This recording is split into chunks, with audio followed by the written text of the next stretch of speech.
Bienvenidos a Un Principito Liberal. Como saben, en este canal nos apasiona elaborar videos explicativos sobre reforma política peruana. Hemos convocado a candidatos de diferentes partidos políticos para conocer sus posiciones claras sobre temas concretos de reforma política. Hoy contamos con la grata compañía de Ricardo Malca, candidato al Congreso de Somos Perú, con el número 1 por el nuevo distrito electoral para peruanos residentes en el extranjero. Le cedo ahora la palabra al candidato Malca para que nos cuente un poco de su trayectoria, cómo supo que era el momento de lanzarse y por qué con Somos Perú. Muchas gracias y muchísimas gracias por la invitación. Mira, yo soy militante de Somos Perú desde hace varios años y lo que motivó mi participación en esta contienda electoral en realidad fue el conocimiento que tengo de los peruanos que viven en el exterior y la necesidad que existe entre crear puentes entre el Estado, por un lado, y los peruanos que viven en el exterior en el otro. Y sobre todo el gran potencial que tienen los peruanos en el exterior. Hay un potencial para crear vínculos económicos que está subaprovechado y que yo creo que desde el Congreso se podrían generar los contextos legales necesarios para aprovechar ese potencial económico de manera que los peruanos en el exterior puedan hacer negocios con el Perú. Excelente. Entonces, usted es militante de Somos Perú. ¿Y por qué ahora? ¿Por qué lanzarse ahora? Es una cuestión de oportunidad. Como te decía, yo tengo años participando en la vida no activa, pero sí como militante de Somos Perú. Y en este momento, pues, se presentó la oportunidad. Créeme que lo pensé bastante.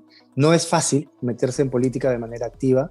Es más fácil estar afuera, opinar y hacer aportes desde afuera. Cuando uno entra, uno recibe ataques, uno recibe golpes que uno mismo está dispuesto a aceptar. Yo sabía que esto iba a ocurrir cuando tomé la decisión de entrar en política, pero un tema bastante sensible es que cuando uno entra, uno no entra solo.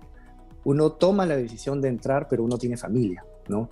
Y la familia también, directa o indirectamente, está metida en todo esto. Entonces, fue una decisión que se tomó en conjunto, digamos, y bueno, y finalmente creo que yo sí tengo algo que aportar al país. Estoy preparado, conozco el Estado, conozco a los peruanos en el exterior y creo que a partir de ese conocimiento puedo hacer aportes importantes para nuestro país. Excelente. Para cerrar la parte introductoria, ¿podría darnos un poquito más de detalles sobre dónde ha trabajado antes de lanzarse? Sí, yo, como te comentaba, tengo más de 10 años viviendo en el exterior. Yo he trabajado en los Estados Unidos, en Washington, D.C., por 5 años. Luego he trabajado en el Ecuador, fui director de cooperación internacional de la Unión de Naciones Sudamericanas, un organismo internacional cuya sede estaba en Quito, en Ecuador, y desde hace poco más de 2 años vivo en el Reino Unido, en Londres, donde estoy como consejero en la Embajada del Perú. Entonces, todos estos años a mí me han permitido conocer una cantidad de realidades que viven los peruanos en el exterior y por lo tanto el potencial que existe y que se debería aprovechar. Excelente. Ahora, gracias, candidato. El primer tema que tocaremos es el que cambiará toda la democracia peruana. Nos referimos a las PASO, es decir, las primarias abiertas, simultáneas y obligatorias. Costó incluso una cuestión de confianza por parte del premier Salvador del Solar sacarlas adelante.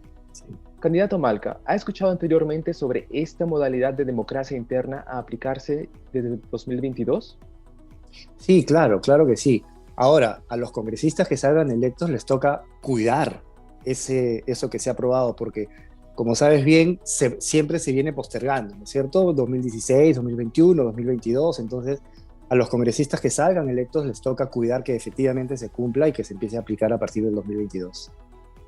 En sencillo, con las PASO ya no son las cúpulas partidarias quienes arman el menú de candidatos, sino todo el Perú, al ser convocados a votar por nuestro precandidato preferido de nuestro partido preferido. Este proceso electoral se realiza 6 meses antes de las elecciones generales y se vota a través de voto preferencial. Con el ranking de los votos resultantes emerge la lista final de candidatos que irán a las elecciones generales. Finalmente, dado que la aplicación del voto preferencial se mueve a las PASO, entonces las elecciones generales por fin pueden realizarse sin usar el voto preferencial y por ende sin microcampañas individualistas ni lucha fratricida como hasta ahora. Candidato Malca, ¿la futura bancada de Somos Perú defenderá las primarias abiertas, simultáneas y obligatorias? Pero por supuesto, y eso de hecho está incluido en las propuestas que ha hecho Somos Perú, pero yo quisiera agregar algo más a eso, porque hay dos temas de fondo. A ver, primero que nada, coincidimos en el sentido que el corazón del problema son los partidos políticos. Porque con partidos políticos sólidos, que funcionan bien, que eligen a sus candidatos de manera eficiente, vamos a tener políticos eficientes. Si eso no se hace, entonces vamos a tener más de lo mismo. De nada nos sirve destinarle enormes recursos a educación, a salud, a agricultura, a infraestructura, si las personas que finalmente van a gestionar esos recursos no son personas con la preparación adecuada. Todas las autoridades electas salen de los partidos políticos, presidente, congresistas, alcaldes, regidores, gobernadores, de manera que en los partidos políticos hay que hacer los cambios que se necesitan para que finalmente las personas que salgan elegidas sean personas capaces. Y te digo esto porque hay dos temas de fondo que yo creo que no debemos perder de vista. Primero, no se trata de trasladar las campañas del contexto regular de campañas al contexto de campañas primarias. Yo creo que las primarias tienen que hacerse. Es un avance importante. Pero hay una herramienta que no debemos perder de vista y es el marketing político. El marketing político funciona, ¿no es cierto? El marketing político funciona y los candidatos pueden hacer campaña haciendo uso de esta herramienta para su propio beneficio. De manera tal que, sí, es verdad que nosotros tenemos que tener elecciones primarias y también simultáneas. No sé si obligatorias, eso lo podríamos discutir, pero sí primarias, simultáneas y abiertas, efectivamente. Pero cuidado porque si las hacemos obligatorias, entonces inmediatamente metemos la herramienta de marketing político y todos los candidatos van a empezar a hacer campaña desde ahí, porque ahí se van a definir quiénes finalmente van a llegar al Congreso. Es un avance, pero no es suficiente. Yo creo que ese sería un primer tema, pero hay un segundo tema que yo creo que es el más importante y no tengo una respuesta. Creo que es un tema que debemos tratar más a profundidad y es cómo hacemos para que las mejores personas, los mejor preparados, entren en política. Porque finalmente el menú de candidatos que vamos a tener, ya sea en las primarias o al final en las elecciones generales, va a ser de aquellas personas que deciden entrar en política, ¿no es cierto? Que deciden postular. ¿Cómo hacemos para que las mejores personas sean las que decidan postular? Yo creo que ese es un reto que tenemos. Hay un problema con la política peruana y es que nosotros estamos ya casi acostumbrados a navegar de crisis en crisis, ¿no? Salimos de una crisis y entramos a otra crisis y entramos a otra crisis. Y el problema es que esas crisis nos distraen de los temas importantes, como por ejemplo el que estamos viviendo hoy de campaña. El 11 de abril se van a elegir 130 congresistas y 2 candidatos van a pasar a la segunda vuelta. De manera tal que yo creo que es fundamental que la gente que va a votar piense por quién votar, piense a quién le va a dar el voto, para que no nos arrepintamos después y no estemos otra vez decepcionados de los candidatos que hemos elegido. Es una reflexión muy interesante. Usted mencionó sobre que no estaba seguro sobre la obligatoriedad, ¿verdad? Sí, hemos... En las primarias, sí. Claro, la obligatoriedad de las primarias se debe a que es como un paquete integrado, porque son abiertas, son simultáneas, son obligatorias. Y la obligatoriedad es porque también existe dentro de las primarias una valla de 1.5%, de tal manera que si un partido, puede ser nuevo, puede ser antiguo, que no ha logrado siquiera el 1.5% del voto nacional, entonces queda fuera de carrera y así es como si fuese una poda inicial de partidos, para que así en las generales lleguen menos, en lugar de 20 partidos, pues llegarán 10. Sí. Esa es una de las razones. La otra razón es porque muchos, especialmente en las cúpulas partidarias, se quejaban mucho de que decían que si lo abrían a la población, entonces probablemente iban a ingresar personas de otras afiliaciones e iban a votar por candidatos por los peores cuadros.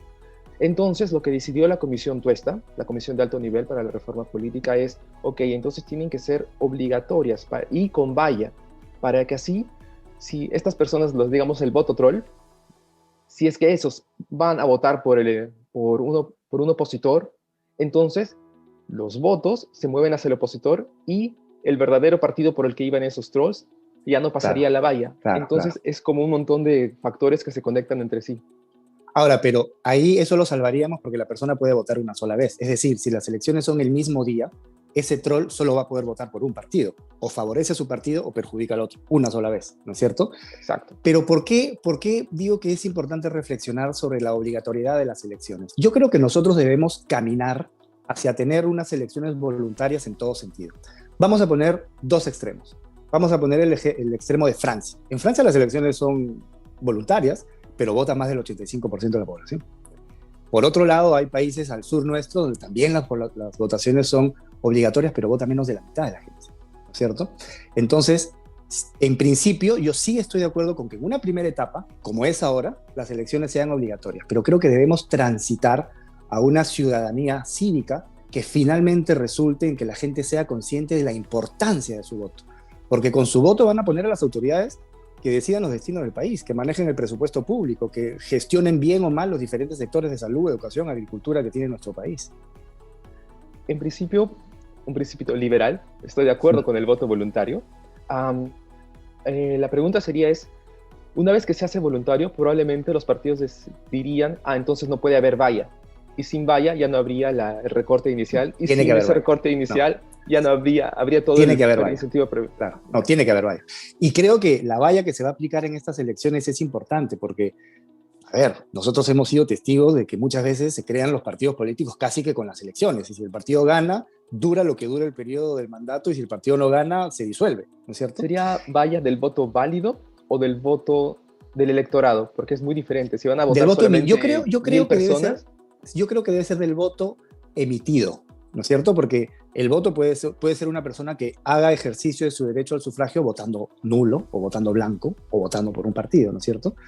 Pero debe ser del voto emitido. Es decir, considerando la totalidad del padrón electoral, un porcentaje, ciertamente debe considerarse un porcentaje para que el partido pase la valla, pero un porcentaje del total del padrón electoral considerando el voto emitido, de que la persona vaya a votar, ¿cierto? Bueno, luego vamos a hablar un poco más sobre las elecciones internas, pero sobre la valla, sobre el voto emitido, le comento que en noviembre, por ejemplo, en el PPC, que tienen como 200.000 militantes, solo fue a votar, al parecer, pues un 1%, si es que... En todos, ¿eh? En todos. Sí, exacto. Sí, claro. Entonces, si se consideraba la valla solamente entre los que fueron a votar, entonces la valla queda... Ni hablar, pues. Por eso mínimo, la valla claro. que propuso la Comisión Tuesta era sobre,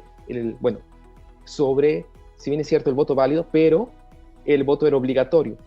Entonces, más o menos tendrían que pasar al menos 270.000 votos a nivel nacional, algo así. Y para acotar sobre el voto voluntario, como mencionábamos, un principio liberal está a favor del voto voluntario, pero nos preguntamos también si es que primero deberían organizarse o hacerse más accesible al voto al ciudadano, porque en este momento por supuesto, no es tan fácil para todas las regiones del Perú poder ir a votar.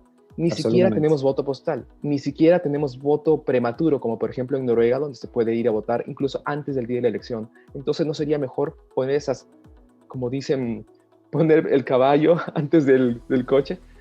Mira, es un tema que se puede seguir discutiendo, pero yo ahí rescato un elemento muy importante que tú has dado.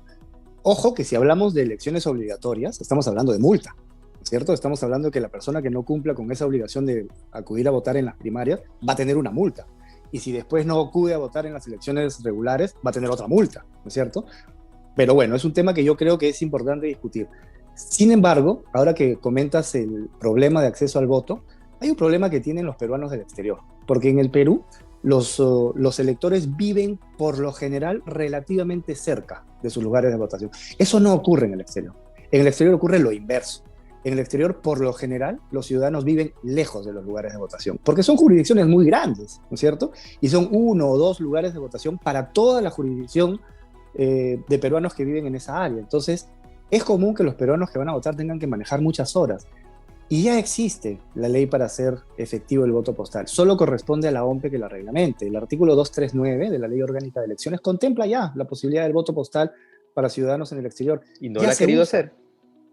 Yo creo que no se ha hecho, tal vez por una cuestión de tiempo, tal vez por una cuestión de juntar todos los elementos, de manera tal que como un aporte de buena fe, como un aporte en un sentido positivo, Somos Perú ha ofrecido a la OMPE enviar un proyecto de reglamento para que la OMPE lo considere, le cambie lo que haya que cambiar, lo ajuste, lo arregle, lo examine, pero para empezar con algo, tener una base sobre la cual empezar. Y Somos Perú en los próximos días va a hacer entrega a la OMPE de ese proyecto de reglamento para que se pueda aplicar a la brevedad posible el voto postal. Sobre todo, y creo que en países donde se da el voto postal. Hay países donde el sistema de courier, el sistema postal, funciona bien, es seguro, es eficiente, es rápido, ¿no es cierto? Incluso uno puede hacer seguimiento, dónde está el sobre, cuándo va a llegar, si ya llegó, si ya se devolvió, ¿no? Creo que no se puede aplicar en una primera etapa el voto postal a todos los países, pero sí se puede aplicar a los países donde el sistema de correo es seguro, transparente y se puede hacer seguimiento. Y otros países ya lo hacen. Ecuador hace pocos días ha tenido elecciones generales y los ecuatorianos en el exterior en algunos casos han podido hacer uso de su derecho del voto postal. No es un tema tan complicado en realidad. De repente, si no se conoce la realidad del exterior, lo bien que funcionan los sistemas de correo en el exterior, uno puede asustarse y pensar que van a haber problemas, ¿no es cierto? Pero no es tan complicado en realidad, porque bastaría que el padrón del exterior, que ya existe, se haga una publicidad para que las personas sepan que existe esta opción del voto postal, de manera que quienes quieren hacer uso de su derecho se registren en un portal que perfectamente puede habilitar la OMPE, con el registro de identidad digital que ya existe, porque la RENIEC lo tiene, de manera que se confirme que esa persona quiere hacer uso de su derecho postal y cuando se envíe el material electoral al exterior se incluyan estos sobres para que sean enviados a su vez a los electores que han decidido hacer uso de este derecho. Se les envía un sobre dentro del cual está la cartilla de instrucciones, el voto y otro sobre prepagado ya para que el voto lo depositen ahí y lo devuelvan para su conteo. No tiene sentido que en países como Alemania, Suiza, Noruega no se aplique esto. En Noruega incluso uno si desea votar tiene que ir hasta Suecia. O sea, es completamente impracticable. Bueno, y es verdad, y también en los Estados Unidos, ¿no? Las distancias en los Estados Unidos son enormes, ¿no? Yo viví en los Estados Unidos, trabajé por 5 años allá en Washington. La hermana de mi madre vive también en los Estados Unidos y en alguna oportunidad me fui a pasar Navidad con ella y tuve que manejar 14 horas. Y ella estaba dentro de la jurisdicción que correspondía a Washington. Quiere decir que si ella hubiese querido ir a votar, hubiese tenido que manejar 14 horas de ida y 14 horas de vuelta. Entonces, son realidades que debemos considerar para implementar pronto el voto postal. Hubiese sido lo ideal que se aplique para estas elecciones, pero creo que el tiempo nos ganó. Sin embargo, eso no quita que tal vez se pueda aplicar para la segunda vuelta electoral y para las elecciones futuras. Hay que hacerlo. Y en el camino iremos aprendiendo. En el camino iremos, de repente se puede hacer un proyecto piloto en algunos países. Vamos haciendo algunos ajustes y vamos implementándolo progresivamente, ¿no? Pero hagámoslo. 100% de acuerdo. Regresando al tema de las primarias, como mencionamos antes, las listas al Congreso para las elecciones generales quedarían cerradas, es decir, el orden de entrada al Congreso obedece al ranking resultante de las PASO. Sin embargo, un factor que distorsiona el orden de candidatos ranqueados durante las PASO es la cuota de invitados. La pregunta es, ¿debería prohibirse que los invitados encabecen las listas al Congreso, quitándole escaños a militantes que sí fueron elegidos a través de las PASO? Mira, qué buena pregunta. Qué buena pregunta. Yo creo que sí, pero hay que explicar por qué. La gente que hace vida partidaria conoce el partido, está relacionada con los ideales del partido y al mismo tiempo, pues, tiene todo el derecho de postular, si es que es su decisión, ¿no es cierto? Eso por un lado. A eso sumamos que si eliminamos el voto preferencial, que creo yo debemos ir en ese, bueno, ya estamos en ese camino en realidad, hay que cuidar nada más que se cumpla, ¿no es cierto? Lo que ya se ha avanzado. Entonces, creo que sí sería importante que los 2 primeros números, por lo menos, hombre y mujer, ¿no es cierto?, sean ocupados por militantes del partido. Estoy de acuerdo con eso, estoy plenamente de acuerdo con eso. Pero también estoy de acuerdo en que sí debe mantenerse una cuota de invitados. Porque creo yo, y la experiencia nos ha demostrado, que hay profesionales que no están inscritos en un partido y que pueden hacer grandes aportes, ¿no? Y que pueden hacer aportes importantes al partido y por lo tanto al país. De acuerdo. Candidato Ricardo Malca, ¿podría comentarnos cómo fue el proceso de elecciones internas en Somos Perú y cómo obtuvo usted finalmente el número 1 por el que postula? Porque conozcamos de que en noviembre de 2020 tuvimos como una prueba de fuego en las elecciones internas para los partidos. Entonces, ¿puede comentarnos cómo fue ese proceso específicamente para Somos Perú y cómo llegó el número 1? Sí, Somos Perú tuvo elecciones internas, ¿no? Tuvo elecciones internas. Creo que la lección que sacamos de las elecciones internas que tuvo Somos Perú es la necesidad, y esto aplica a todos los partidos, de comunicar de manera más potente la importancia de que la militancia en ese caso, y en el caso que se apliquen las primarias, la ciudadanía en general vaya a votar. Porque al igual que en todos los partidos, la concurrencia fue baja. Tuvo elecciones primarias, se eligieron a los candidatos mediante elecciones primarias, pero creo que debemos aprender una lección y tratar de mover a que más gente vaya a votar. En mi caso particular, si bien es cierto, yo estoy inscrito al partido, yo estoy afiliado a Somos Perú, yo al final participé como invitado. La verdad es que yo pensé participar de las elecciones primarias, dudaba de si entrar o no en política, con las dudas que creo que muchas de las personas tienen, si entrar o no en política, y en esa duda franca que tuve, pues no participé de las elecciones primarias siendo militante del partido. De manera tal que después acepté una invitación para poder entrar como candidato a los peruanos del exterior con el número 1. Muy bien. Es bueno saber que siendo usted invitado en el número 1, usted estaría a favor de que los invitados no puedan encabezar las listas, ya en un contexto donde las listas son cerradas. Sí. Ahora pasamos a la evaluación del partido durante las elecciones internas. Allá en el año pasado, el Congreso aprobó 3 modalidades para que los partidos puedan armar su menú de candidatos.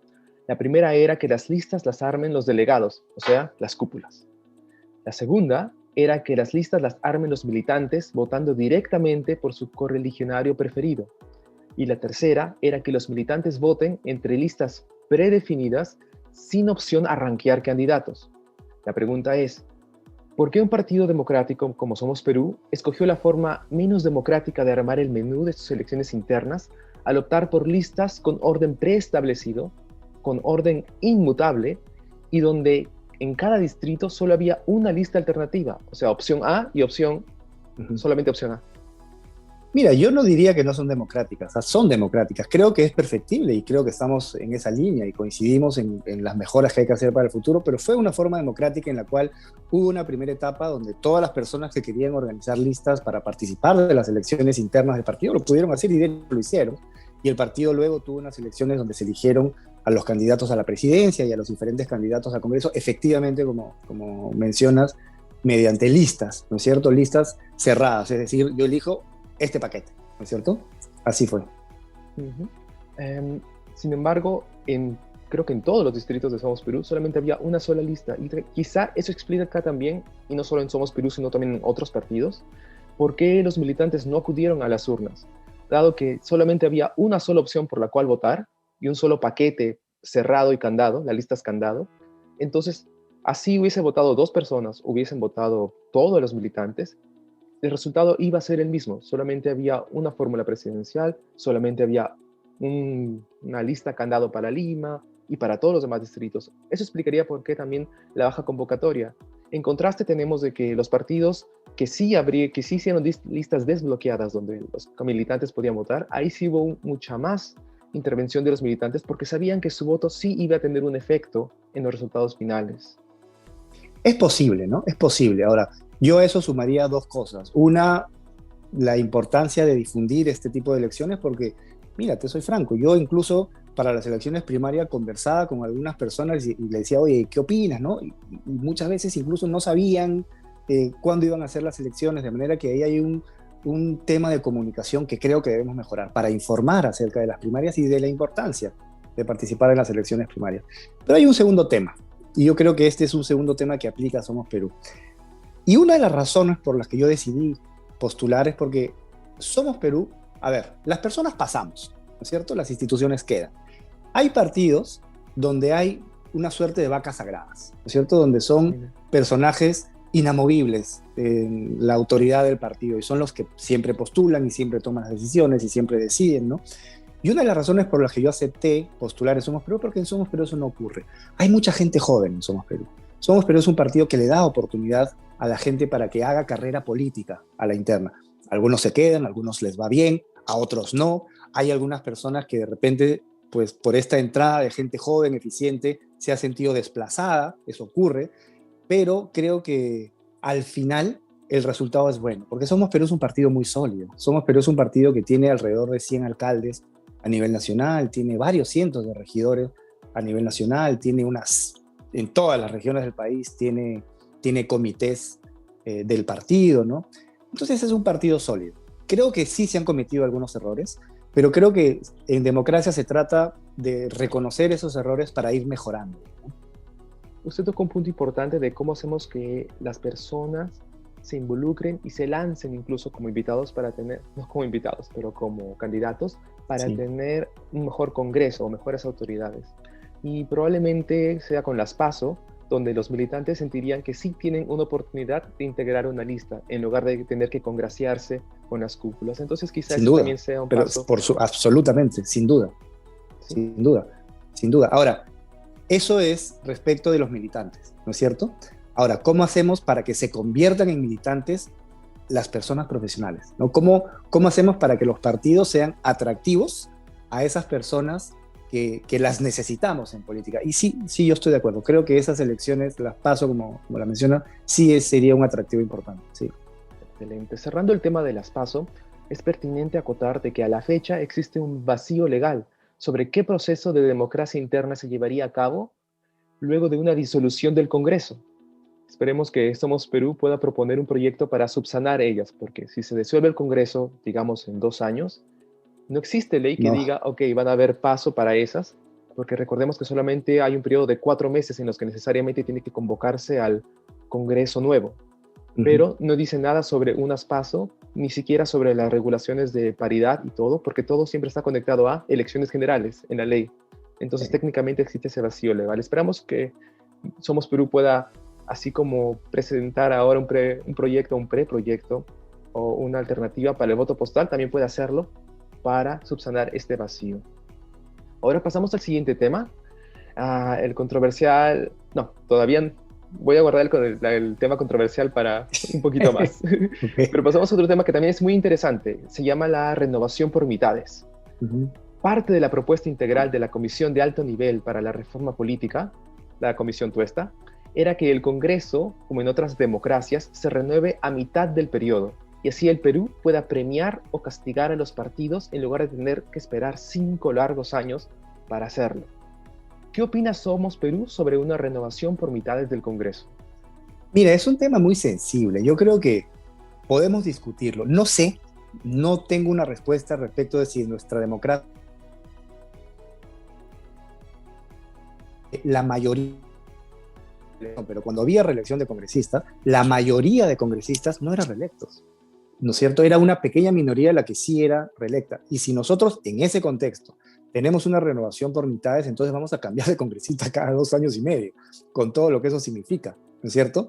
Una alternativa sobre ello es de que, por ejemplo, si un congresista estuvo 2 años y medio, se le permita, respetando el corazón de lo escogido en el referéndum pasado, se le permita volver a postular para completar su bloque de 5 años. Porque lo que se votó a la vez en el referéndum pasado fue de que prácticamente de que un congresista no pueda quedarse más de 5 años en un bloque de 5 años sentado en su curul. Sí. Entonces, en el contexto de una renovación por mitades, podría permitirse que se reelija o se lance a la reelección, pero para completar ese bloque de 5 años. Sí, yo creo que es un tema que se debe discutir a mayor profundidad. Conozco el tema, pero en un país como el nuestro, donde corremos el riesgo de que los congresistas, para ser electos después de 2 años y medio, en vez de ocuparse de lo urgente, se ocupen de lo popular, ¿no es cierto? Sería discutible, ¿no es cierto? Hay decisiones que los congresistas tienen que tomar, podemos conversar ahora de algunas de ellas, que no son populares, pues, pero tienen que tomarlas. Y hay decisiones que de repente son populares, pero no son incluso constitucionales. Y los congresistas se inclinan por lo popular. Creo que corremos ese riesgo. Yo me inclinaría más por una educación cívica que enseñe a la gente a votar bien. Porque otro elemento adicional, si yo elector sé que el congresista por el cual he votado se puede ir en 2 años y medio, entonces de repente no me preocupo tanto, ¿no? ¿Por quién votar? Si yo sé que se va a quedar 5 años, entonces me preocupo un poquito más. Creo que debemos empezar por ahí, por invitar y motivar a la gente a que elija bien, para que no estemos pidiendo cambios a cada rato. Claro que esa motivación la hemos hecho desde hace varias décadas y con los resultados que vemos. Pero existen varias fórmulas de renovación por mitades. Por ejemplo, la Comisión Tuesta en el 2019 proponía una combinación muy curiosa, probablemente un compromiso para que pudiese ser aceptado por la mayoría congresal de aquel momento. Proponía que el congresista continúe quedándose 5 años seguidos, pero que a los 2 años y medio se renueve el 50% de escaños, una renovación parcial. Es decir, que del Congreso convivirían 2 grupos de congresistas, pero desfasados por 2 años y medio. Otras fórmulas de renovación, como en Estados Unidos, renuevan la Cámara de Diputados al 100% cada 2 años. de tal manera que todos los distritos electorales puedan premiar o castigar a sus representantes. Entonces, si entendí bien su postura, claro que es un tema opinable, pero Somos Perú se inclinaría un poco más a una renovación parcial del Congreso, para que así tener congresistas que aún se queden 5 años con agenda larga, y, o sea, sería intercalado, una agenda larga y una agenda corta, porque cuando entran los nuevos, a los que eran antiguos les queda 2 años y medio más, mientras que los nuevos tendrían 5 años más para hacer su trabajo. ¿Qué le parece la fórmula de la Comisión Tuesta? Me parece una fórmula interesante, pero yo creo que es una fórmula buena que debemos discutirla más, por las razones que te comentaba. Corremos el riesgo de caer en populismos. Corremos el riesgo de manosear todavía más la gestión pública, en este caso de los congresistas. Es discutible, no me opongo, pero creo que para aprobar algo como eso necesitamos una discusión más profunda para ver cómo funcionaría en nuestro país. En otros países funciona muy bien, pero ¿cómo funcionaría en nuestro país? De acuerdo a nuestra realidad, de acuerdo a nuestra historia, ¿cierto? ¿Cómo funcionaría aquí? Es verdad, porque, por ejemplo, en muchos lugares la renovación del Congreso también sirve como para desfogar las tensiones entre Congreso y Ejecutivo y darle a la población la posibilidad de dirimir entre ese conflicto. Por eso también uno se pregunta, si se instaurase la renovación por mitades, ¿debería derogarse la figura de disolución del Congreso?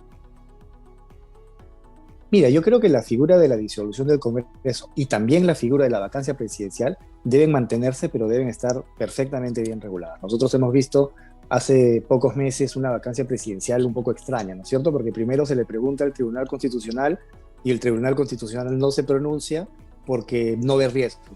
Y después se le vuelve a preguntar al Tribunal Constitucional y tampoco se pronuncia porque ya pasó, ¿no? Entonces, yo creo que sí se deben mantener ambas figuras, pero ambas figuras deben estar reguladas, porque no debe existir el poder absoluto en ningún poder del Estado. Algo muy curioso en la fórmula propuesta por la Comisión Tuesta, proponía esta renovación parcial, pero a la par mantenían la figura de disolución del Congreso, porque la disolución, en efectos prácticos, es una renovación al 100%, solamente que es facultativa, luego de haber tenido cuestiones de confianzas negadas, ¿no? Pero es igual facultad del presidente. O sea, conservaban ambos, la renovación parcial y la disolución. Ahora pasamos al siguiente tema, el tema controversial, y es la bicameralidad. En el 2018, más del 90% del Perú votó en contra de la fórmula de bicameralidad del Congreso. Sí. Algunos votando en contra por convicción y otros porque dicha fórmula quebraba el balance de poderes al distorsionar la figura de la cuestión de confianza. Somos Perú se ha pronunciado a favor de un retorno a la bicameralidad. Sí.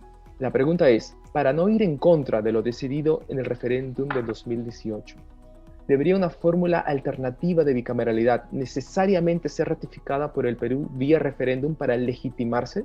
Pero claro. Ahora, ¿por qué? Vamos, es importante conocer nuestra historia, al menos contemporánea, para entender por qué es importante la bicameralidad. El Perú ha tenido congresos bicamerales, ¿no es cierto? Nosotros perdimos la bicameralidad con Fujimori a partir de la Constitución del 93. Mi percepción es que en esa oportunidad, ya hace casi 20 años, se decidió una sola Cámara porque ahora sabemos, ¿no es cierto? Ahora sabemos que una sola Cámara es más fácil de negociar, digamos, con una sola Cámara, ¿no? Es más difícil negociar con 2 cámaras. Ahora, hay problemas que sí resolvería una bicameralidad, que también se pueden resolver por ley, por ejemplo, la aprobación de las leyes a caballazo, la exoneración de segundas votaciones, ¿no es cierto? Que sí se pueden resolver por ley sin necesidad de bicameralidad, pero también se pueden resolver con bicameralidad. Entonces ahí la pregunta válida es, esos problemas que existen con una cámara, teniendo una sola cámara, que se pueden resolver mediante ley y mediante bicameralidad, ¿qué queremos?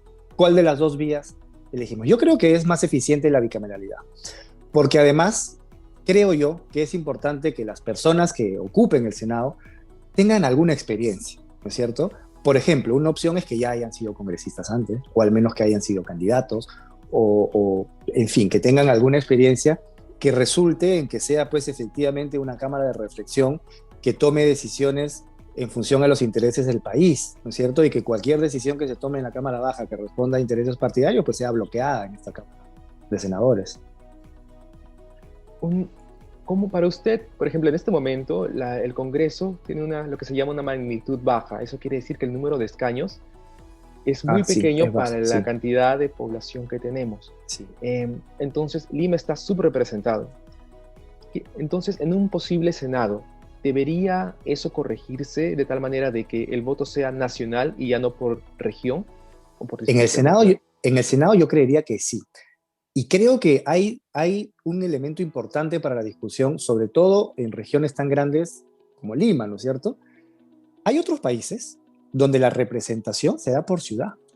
Por ejemplo, vamos a poner un caso. Nosotros tenemos, redondeemos cifras, nosotros tenemos más o menos un congresista por cada 250.000 habitantes, digamos, más o menos, ¿no es cierto? Si es que por cada 250.000 ciudadanos, ¿no?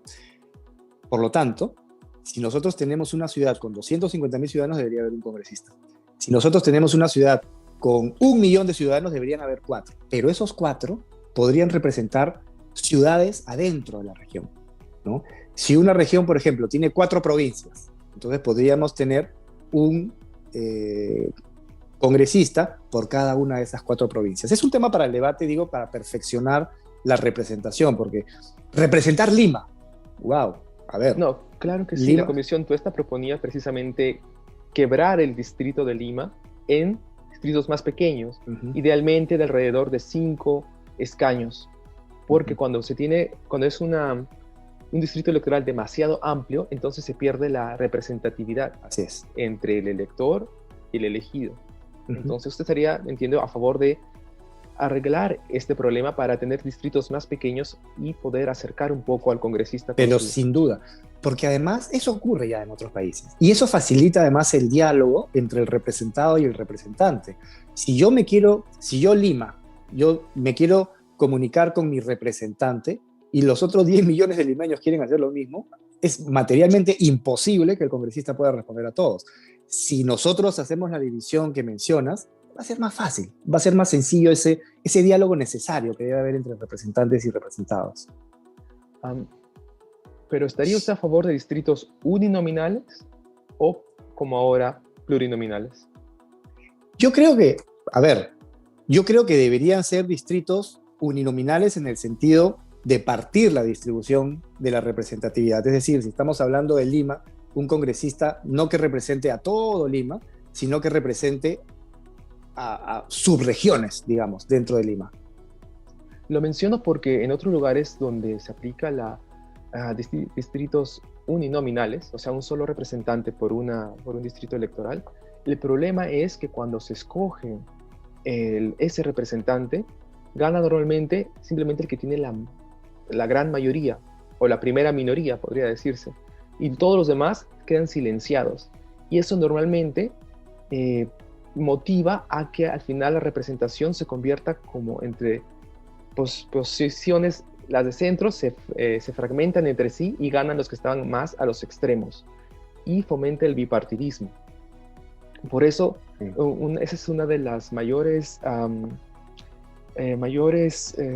razones por las cuales, en lugar de distritos uninominales, se opta por distritos donde haya por lo menos 3 o 4 representantes. Incluso en Chile, antes tenían distritos binominales, y eso causaba un problema muy grande y bastante frustración por el electorado. Así que terminaron cambiando, me parece que no hace mucho, 2019, 2017, cambiaron hacia distritos plurinominales para una mejor representación.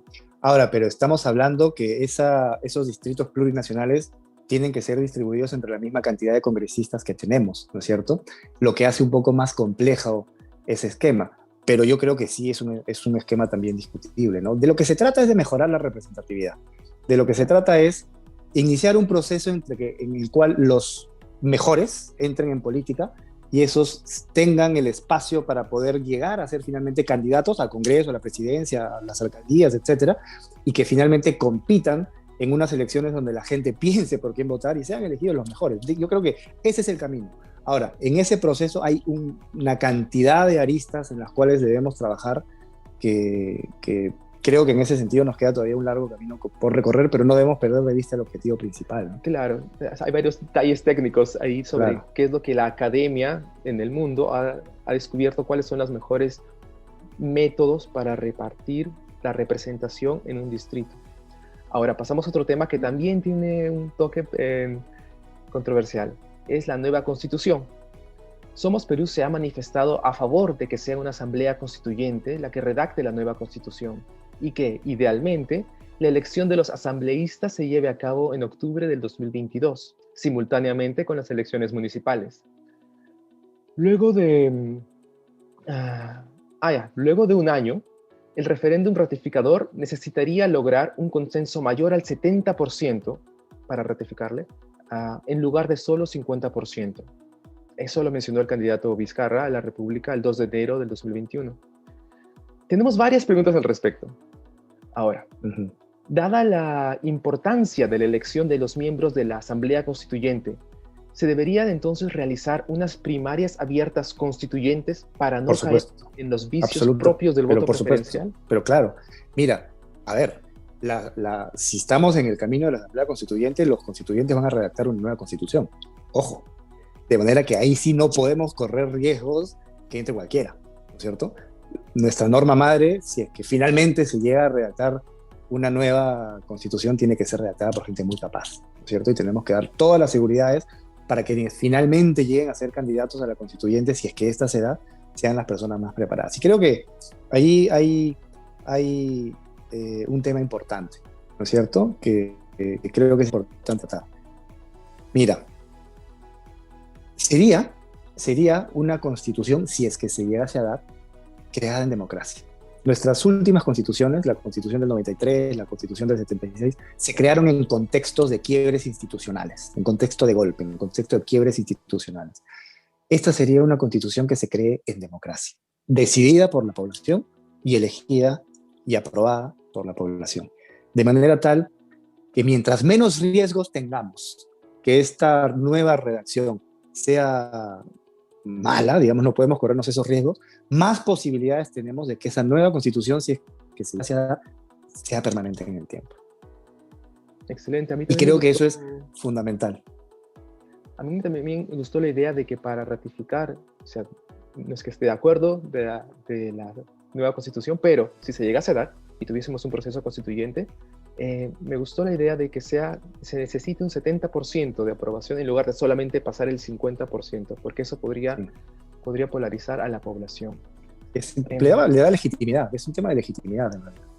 Y me causa mucho alivio de que consideren necesario también unas posibles pasos constituyentes para poder... Ahora, esto, para poder llegar a ese porcentaje, yo creo que es importantísimo habilitar el voto postal en el exterior, ¿cierto? Porque en el exterior no nos olvidemos que hay cerca de 1 millón de electores, que no es que no quieran votar, por supuesto que quieren votar, pero en algunas ocasiones les es materialmente imposible, porque no llegan, porque están muy lejos, ¿no es cierto? El ausentismo en el caso del Perú en elecciones generales es de aproximadamente el 12-15%, ¿no? En el caso del exterior es del 45-50%, ¿cierto? En elecciones generales y circunstancias normales de no pandemia, ¿no? Quiere decir que si nosotros implementamos el voto postal, yo creería que nos podríamos equiparar al ausentismo y a la participación del IMAC. Creo yo que sí podríamos llegar a tener más de un 80% de participación, porque además las grandes concentraciones de peruanos viven en países donde el voto postal funciona. Viven en los Estados Unidos, viven en Italia, viven en España, y ahí el voto postal funciona muy bien, es seguro, es eficiente, ¿no? Necesariamente debería contar con la mayor participación también de los residentes en el extranjero, como usted menciona, de los peruanos en el extranjero. Siguiendo con el tema de la nueva constitución, el constitucionalista Luciano López, en su libro Cuestión de Desconfianza, propone que sea una convención de expertos la encargada de redactar la nueva constitución. Los candidatos que integrarían dicha convención deberían ser como mínimo profesionales universitarios, de universidad pública o licenciada, dado que la tarea reformadora requiere de una fuerte labor técnica. Él propone además que estos sean elegidos vía voto preferencial. ¿Qué requisitos propondría Somos Perú para ser candidato a la Asamblea Constituyente? Mira, vamos a responder tu pregunta en dos partes, porque hay experiencias en otros países que han ocurrido cosas similares. En el Ecuador, por ejemplo, cuando asumió el presidente Lenín Moreno, él convoca algo similar a lo que mencionas, en el sentido de un grupo de expertos, de especialistas muy reconocidos, muy hábiles, profesionales, ¿no es cierto?, para que planteen una reforma en cuanto a Defensoría del Pueblo, Contraloría, en fin, a las diferentes instituciones del Estado. Y creo que es una vía, podemos estar a favor o en contra, digamos, podemos aprender de esa experiencia. Se hizo, creo que hay lecciones que aprender de ahí. Y respecto de los requisitos, lo digo como experiencia, ¿no es cierto?, para estudiarla y aprenderla. Y como respecto a la segunda parte de la pregunta sobre los requisitos para postular a una constituyente, mira, a mí me encantaría que tengamos unos requisitos tan estrictos para que sean solamente las personas mejor preparadas y con mayor conocimiento las que postulen. Sin embargo, nosotros tenemos que ceñirnos a las normas vigentes, a la Constitución vigente, ¿no es cierto? Y hay requisitos que debemos mantener. La ciudadanía, ¿no es cierto?, ser peruano de nacimiento, en fin. De manera tal que poner nuevos requisitos, como por ejemplo, haber tenido experiencia, algunos dicen incluso haber tenido estudios universitarios por lo menos, yo creo que nos restaría. Creo que finalmente, después de un análisis sereno de las ventajas y desventajas de imponer nuevos requisitos, creo que nos restaría, porque además en un país como el nuestro, no tienes que ser, te digo por casos que yo he conocido, hay muchas personas que son profesionales y muy buenas, ¿cierto? Pero hay otras personas que no tienen título universitario y pueden ser mejores, porque tienen la experiencia de campo, porque tienen la experiencia de vida, de manera tal que esa responsabilidad de elegir, yo creo que tiene dos vertientes. La primera, el ciudadano tiene que elegir. Es decir, van a haber candidatos que van a pasar por unas elecciones primarias y que finalmente el ciudadano va a ser quien elija. Ese es un primer seguro, digamos, ¿no es cierto? Las primarias y la elección propia del ciudadano. Pero hay un segundo seguro, y es que debemos llegar al 70%.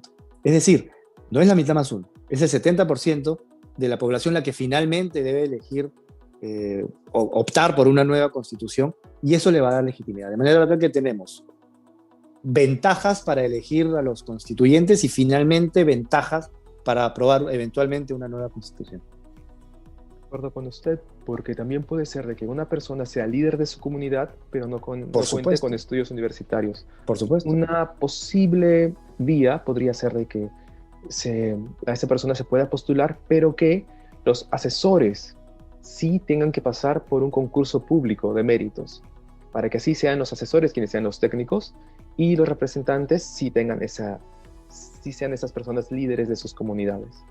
Mira, de acuerdo, pero no perdamos de vista que a quienes eligen son a los congresistas, ¿no es cierto? Y la figura de los asesores ya existe. Cada congresista tiene el derecho a contratar 5 asesores, si quiere hacerlo, si no quiere no lo hace. Y esos asesores pueden ser desde un asesor senior, que debe tener una maestría y experiencia, hasta un técnico, ¿no es cierto? Entonces, la figura de los asesores con experiencia existe, creo que se debe mantener, pero sobre todo, los mecanismos para elegir a las personas, ¿no? Eso es lo más importante, porque finalmente el asesor te recomienda, pero la responsabilidad es de quien hace. Yo puedo tener incluso asesores que me recomiendan cosas contradictorias, ambas bien sustentadas, pero finalmente el que toma la decisión es el que ha sido elegido, ¿no? Claro. Eso nos lleva a preguntarnos en todas estas votaciones que han habido en el Congreso actual por leyes inconstitucionales, ¿dónde estaban los asesores? O quizá sí les decían que era inconstitucional, pero el congresista igual votaba a favor de dicha ley. Es una pena. Ahora, ¿estaría a favor o en contra de una asamblea constituyente paritaria y con cuota para pueblos indígenas, parecido a como se está dando en Chile? Paritaria, totalmente de acuerdo. Con cuotas de pueblos indígenas, de acuerdo en discutir la opción. Porque si estamos hablando de dar cuotas a minorías, también hay otras minorías que deberían ser consideradas, ¿no? Pero paridad, sin duda alguna, ¿no? Sin duda alguna. Me parece que Juntos por el Perú estaba proponiendo una cuota de pueblos indígenas del 15%. Ahora, en Chile, antes de decidir llevar a cabo la elección de los miembros de la Convención Constituyente, como se llama ya, se realizó primero una consulta nacional para preguntar a los ciudadanos si, en efecto, deseaban una nueva constitución. Hasta ahora, el Partido Morado ha propuesto también llevar a cabo este paso previo. Entonces, ¿estarían de acuerdo en primero consultar a la población si desean una nueva constitución antes de embarcarnos en este proceso constituyente? Mira, yo estoy de acuerdo y creo que es un proceso que ya empezó además, porque ese proceso debe empezar con la discusión del tema. Y es un tema que estamos discutiendo. Si uno ve los debates entre candidatos, las entrevistas entre candidatos, el tema del cambio de la constitución está en el debate. Algunos ofrecen cambios de constitución completa mediante asambleas constituyentes, otros ofrecen algunos cambios específicos sin necesidad de reformar la constitución completa, pero es un debate que ya empezó. Y es un debate en el cual, al haber empezado, la ciudadanía ya está involucrada. Ah, ¿usted siente de que con el voto que va a dar la ciudadanía en este proceso electoral, está al mismo tiempo votando por partidos que apoyan una asamblea constituyente y eso sería como una consulta implícita? ¿O de todas maneras deberíamos tener la consulta específica sobre... No, deberíamos tener la consulta específica, yo creo, porque, Ah, a ver, un partido político tiene muchas ofertas electorales exactamente. y yo voy a sopesar cuánto para mi elector pesa los cambios a la Constitución. De repente, con todo derecho, yo creo que pesan como 5 porque hay otras ofertas que pesan como 10 y por esa razón me voy con este partido, ¿no es cierto? Un cambio constitucional es un tema tan sensible y tan importante que debe ser tratado, en mi opinión, de manera única y exclusiva, ¿no? Ujú. Entonces, en el calendario electoral tendríamos primero una consulta, plebiscito para preguntar si es que se desea una nueva constitución. Luego, si la ciudadanía vota que sí, habría unas PASO constituyentes y Correcto. luego habría la elección de los asambleístas. Y luego Y habría un luego, periodo, un año más o menos, para redactar la constitución y finalmente el referéndum de salida o el plebiscito de salida para ratificar a la constitución, a la nueva así es. constitución con Así es, 70%. así es, así es. Se decide si tenemos o no tenemos, se eligen a los asambleístas que redactan una nueva constitución y finalmente se decide si es que queremos esa constitución o no. Sí. Pero es bueno escuchar que está a favor de primero este plebiscito de entrada, luego el PASO constituyente, solo que no cuadra mucho en el calendario inicialmente propuesto por Somos Perú, porque decían de que se haga la elección de los asambleístas ya el próximo octubre con las municipales.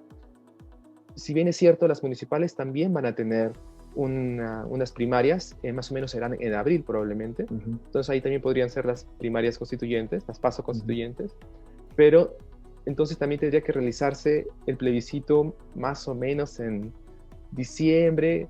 Claro, eso es corriendo con los tiempos porque se puede extender, pero solamente para tener en mente que esos plazos y ese calendario electoral está ahí. Uh -huh. Sí, de acuerdo.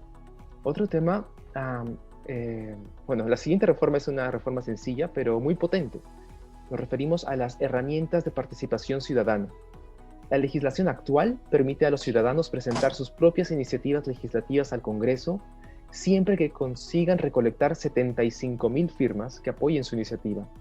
Así el Congreso tiene 120 días para deliberar. Si la iniciativa se rechaza o se desnaturaliza, se puede completar 2.3 millones de firmas y activar un referéndum para que el Perú decida. El cuello de botella, que hace impracticable este proceso, peor ahora en pandemia, es la recolección manual de firmas en planillones físicos.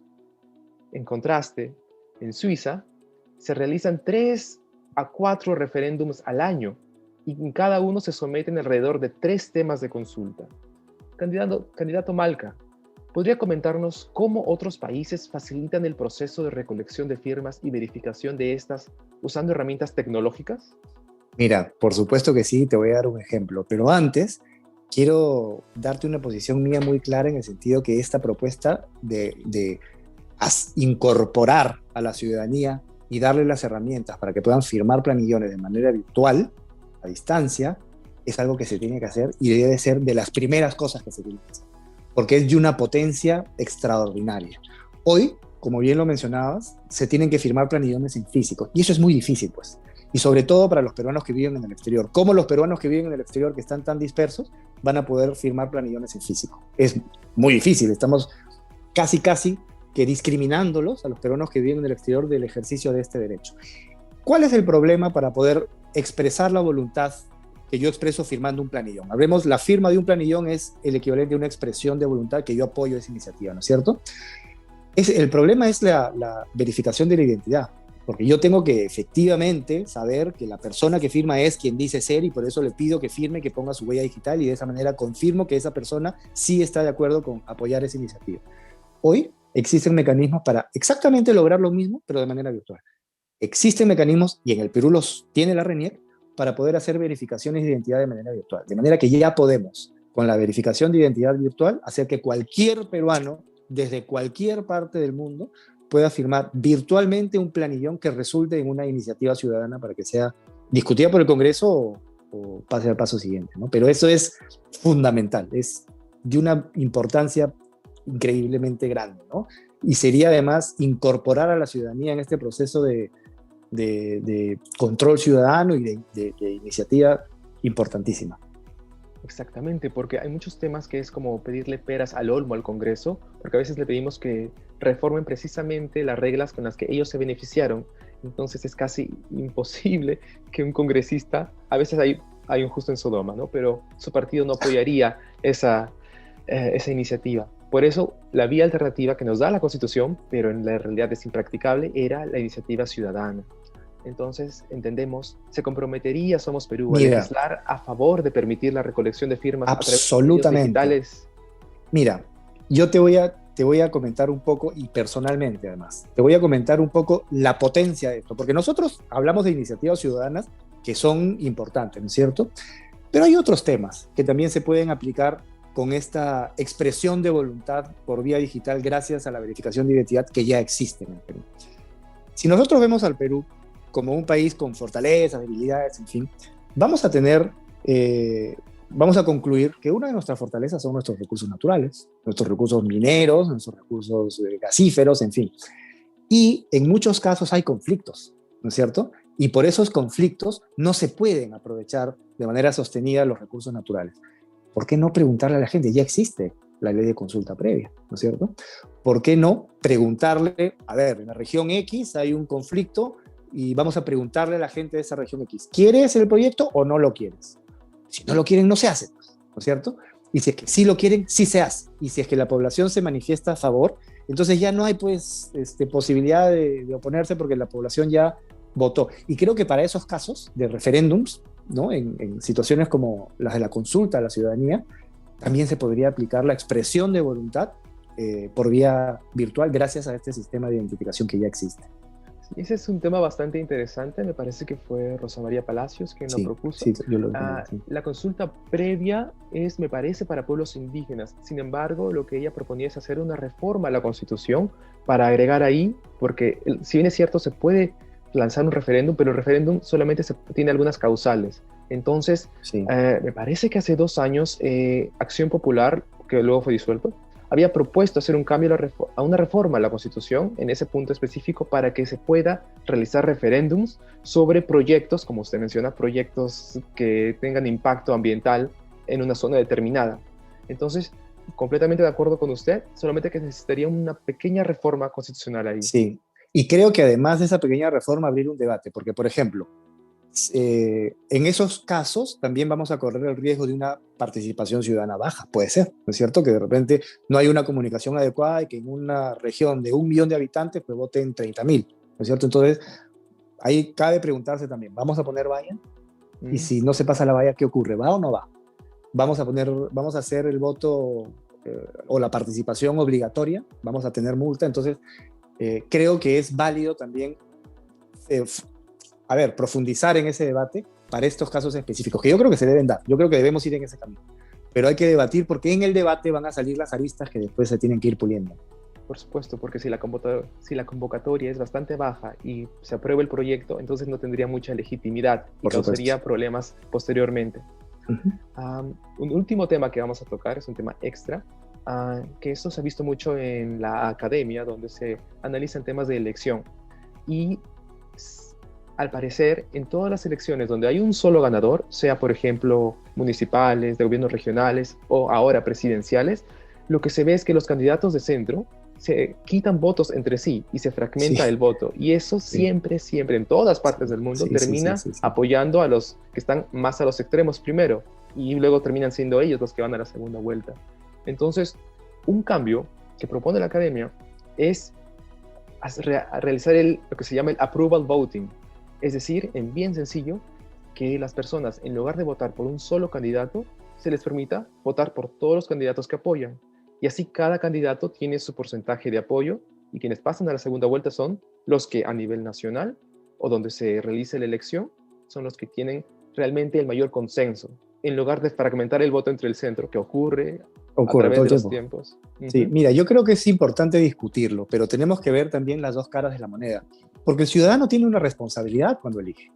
Entonces, la desventaja sería que la responsabilidad del ciudadano se va a diluir, ¿no es cierto? La ventaja, como mencionas, es que yo voy a votar por todas las opciones que corresponden a mi tendencia, ¿no es cierto? Entonces yo quiero que más que un candidato gane mi tendencia, ¿no es cierto? Eso es una ventaja. Claro. Pero una desventaja es que voy a diluir mi voto.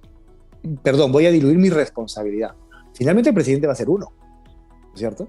Y yo creo que es importante que la ciudadanía elige, bueno, yo tengo 3 opciones, ¿cuál es la mejor o cuál es la menos mala? E ir por esa opción. Esa sería la desventaja. Estamos diluyendo la responsabilidad del elector, que creo debe elegir finalmente a la persona que salga elegida presidente.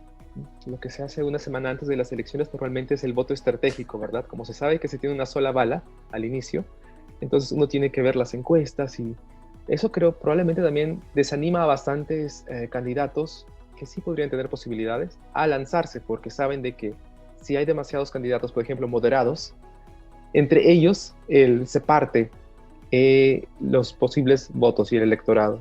Pero bueno, como dices, es importante hablar al respecto para conocer y ver cómo poder solucionar esta problemática. Yo creo que eso incluso es un problema que no necesariamente se le tiene que trasladar al elector.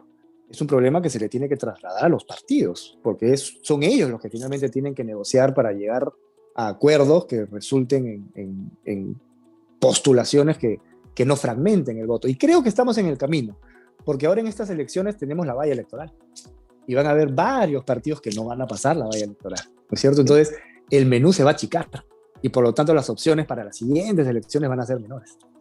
Exactamente, y ahora con los nuevos requisitos se pone más énfasis en la vida partidaria. Hemos llegado al final de la entrevista y tenemos un obsequio para usted. ¿Ves? ¡Wow! ¡Qué maravilla! Aquí con un mundo porque es el voto en el extranjero. ¡Qué maravilla! Muchas gracias. Muchas gracias por su participación, candidato Ricardo Malca, y por absolver todas estas dudas sobre la reforma política. La reforma política suele ser un tema un poco técnico, pero es la que permite madurar a nuestra democracia. Por favor, unas palabras finales para sus futuros votantes. Mira, yo quiero invitar a los peruanos que viven en el exterior a pensar por quién van a votar. Hay varias opciones. Piensen quién es el candidato que mejor los va a representar para que no nos arrepintamos después. El 11 de abril van a ser elegidos 130 congresistas, nos guste o no, y dos de ellos van a representar los intereses de los peruanos en el exterior. Yo les ofrezco trabajo, yo les ofrezco crear esos puentes entre los peruanos del exterior que conozco y los peruanos y el Estado peruano que también conozco y que es necesario fortalecer. Creo que es importante, además, que los candidatos que finalmente salgan elegidos les demuestren a la ciudadanía con trabajo que desde la política sí se pueden hacer cosas buenas. Y haciendo cosas buenas vamos a poder devolverle a la ciudadanía la confianza en la clase política que hoy se ha perdido. Es demasiado lo que está en juego. Y creo que por esa misma razón debemos pensar bien a quién le vamos a dar el voto. Gracias una vez más y nos vemos en la siguiente entrevista. Muchas gracias.